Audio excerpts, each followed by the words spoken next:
Welcome to this week's segment of Dialogue Houston. I'm your host, Laurence Payne. To our regular viewing audience, welcome.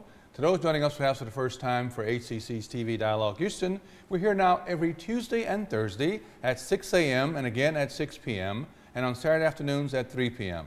As always, on the top of the hour, let me thank you for your calls, emails, and text messages concerning previous shows and your thoughtful ideas and suggestions for guests and topics to be covered on upcoming segments of Dialogue Houston. Since this is the first show of the new year, let me wish everyone a very happy and blessed new year. It's going to be a great year of 2014.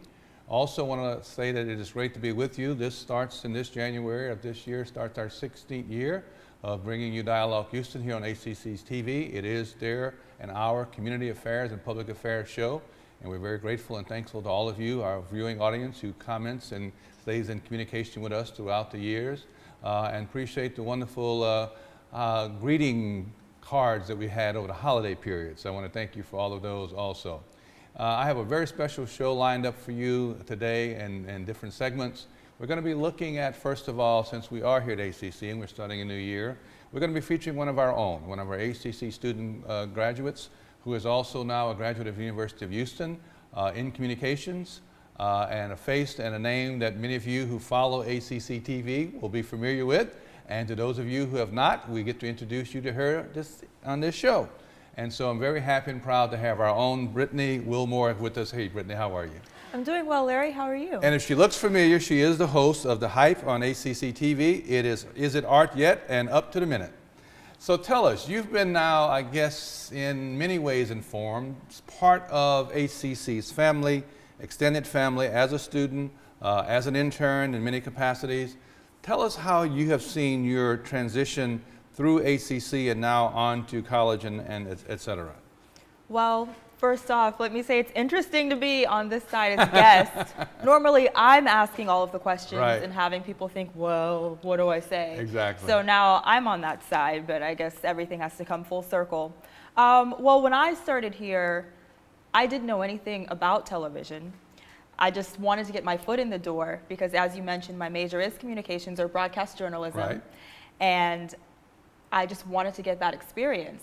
So I've been here 4 years now, just working and participating at Houston Community College Television. And then, as you mentioned, I did graduate in 2011 from HCC. So I've gone through so many different roles here, and I continue to do so, from being on camera with Up to the Minute, which is the first thing that I did. Right. And for those who maybe aren't familiar with what Up to the Minute is, they are daily news briefs about anything relating to the college, great events, programs that students and faculty are participating in. They reach out to the community and get the community's message out. And now I've gone from that to participating behind the scenes, shooting, editing. Right. I get to be a technical director sometimes, which is new for me. So I've done that for this show. Okay. So yes, she has. those are just some of the things, and it's been truly amazing. I mean, you hear people say that, but to come to one place and get all of that experience, and it's very hands-on. So if you have the desire and you have the passion, and we have the ability here to give you the hands-on experience, and it really then allows you to see the full gamut and all the aspects of what it takes to produce a television show, the behind the scenes, in front of the scenes, behind the camera, et cetera. And it really is a fascinating thing because many young people I've engaged with say they would like to do it. They would, well, come see, get involved, as you did. That's the number one thing I can say. There have definitely been roadblocks or restrictions in some aspect. I wanted to go to a commercial TV station when I first started out, for example. But a lot of stations have gone from, oh, we can't really accept volunteers anymore because XYZ has happened in the past. So now you need to have college credit, which is fine, but that's always been my message to other students, is if it's something you really want to do, find a way around it and pursue it, or stay in contact with the people who are where you want to be, so that when the time comes where you can join them or get involved, they know who you are. And you know, we talk a lot here at HCC with our students about not only coming to HCC as a student, but it's all about retention. It's all about helping them navigate through the system, giving them the nurturing, support, undergirding that they need to make sure that they're able to be successful. And I remember you and I talked a while back about your experience here with having that whole extended family around you to help you, and that's very important in this environment, is it not? It is. I mean, getting into the workforce, you spend more time at work sometimes than you do at home. So you're getting off really late, not just here, but in general. And everyone here really is family. I mean, from every single aspect of it. Sure, they show me production and technical things, but just knowing each other as people and caring for one another, Right. it really does become a family, and that's where the support comes in. Because, you know, on the other hand, you can have all the opportunities, you can have this or that thing happen to you, but if you don't have people who can help you through it and guide you, then it can become very difficult. And so that extended family support mechanism, undergirding, nurturing, to really help the student navigate through this. You know, we've talked with many students over the years here at HCC who've been in different programs and different majors, and they all say the same thing, that they all have those individuals, those instructors, those teachers, those professors, who they all can say to this day by name what they did, how they helped them, how they served them, and how in many cases that one person really was the one that got them through. I would agree with that, absolutely. When I first came to HCC, for me, one of those people was a counselor. And she completely guided me through in terms of what options I could take. I was at a point where it didn't seem like I would be able to continue with the higher education, Right. because of things that had happened in the past. And she sat with me and she worked with me, and that's one of the reasons why I was able to get where I am today, because she stuck with me on it versus being like, well, we can't help you. I've seen a lot of communications majors come through here, a lot of students who work with us as interns or volunteers or students. And I remember that you, many times, because you are in a sense a seasoned person here, listening to your instructions to them and trying to help them understand and grasp some of the stuff. We've had some that have come and gone, short period of time. We've had some that have come and stayed. What did you see or understand as the difference in perhaps some of those who were able to embrace it, to get into it, understand it, and those that I guess found out very soon it wasn't for them and then moved on? Well, I think you hit the nail on the head there. It's because they realized that it wasn't for them. The ones who have stayed and really grasped it, the passion is there and the desire to do it is there. I mean, one common thing that I've learned in working with other students, having been one myself, is that most of us have to work and attend school full time. So it can become very difficult to try to get involved in what we really want to do, because the bills have to be paid. Exactly. And sometimes the job that's paying the bills isn't what you want to do for the rest of your life. Right. But then at the same time, how are you supposed to step away and get experience? So the ones who have really stuck with it are the ones who said, this is what I want to do. I'm going to find a way to be here and work Right. around it. And for the ones who have moved on, there's nothing wrong with that, because I think you have to realize what is for you so that you aren't wasting your time or anyone else's. But all of the students that I've come in contact with, they found, okay, this is an interest of mine, this isn't. If it was, they stuck with it, and if it didn't, they moved on, but they were able to take something away from it, even if it's, you know, not TV related, even if it's dealing with people or how to handle certain Right, situations. right. They've always found something to take away. What do you see, because I think you're a good kind of perspective on this, what do you see some of the challenges going forward in this digital age and technology of trying to keep people engaged and keep them focused? We're always having to reinvent ourselves. We're always having to be more particular about how the message is packaged and marketed and sold to try to get people's attention. And I know that on the shows you've worked with and others, we're always looking at how to tweak it, how to really get that. And that's really getting to be more challenging, is it not? It is. It's really difficult, especially because you can watch a lot of TV on the internet. So more people are maybe opting to just get all of their information from the web, Right. or on Twitter on their phones. So it is a bit of a challenge. I think for us, especially in television, we have to make sure that we're sticking to our message and that the content we're sending out is quality. Because I believe that if what you are sending out there is something people want to see and there's content, and you don't have to give them the glitter and the Right, bright lights, right. people can see through that. If it's something they really want to know, they'll stick with it. Their attention, they will give their full attention to that. It doesn't have to be a minute for them to get it, Right. although that's fine. Some things, hey, we only need a minute to know about that. Other things, it takes a little longer to tell the story. So I think it's finding that balance, and as long as you trust and you believe in the message that you're sending and you know that the production value is there, people will pay attention to it. And people's attention span varies so greatly these days. Absolutely. I was around a group of people over the holidays, and we looked at different generations in the room observing the same thing on television, and what each age bracket group took away from that event, because we cut the television off and we just talked about what everybody just viewed, just kind of to have some fun with it, but also as a learning opportunity. And it was amazing how, from a generational standpoint, how different people took different things away from the same thing that everybody just viewed.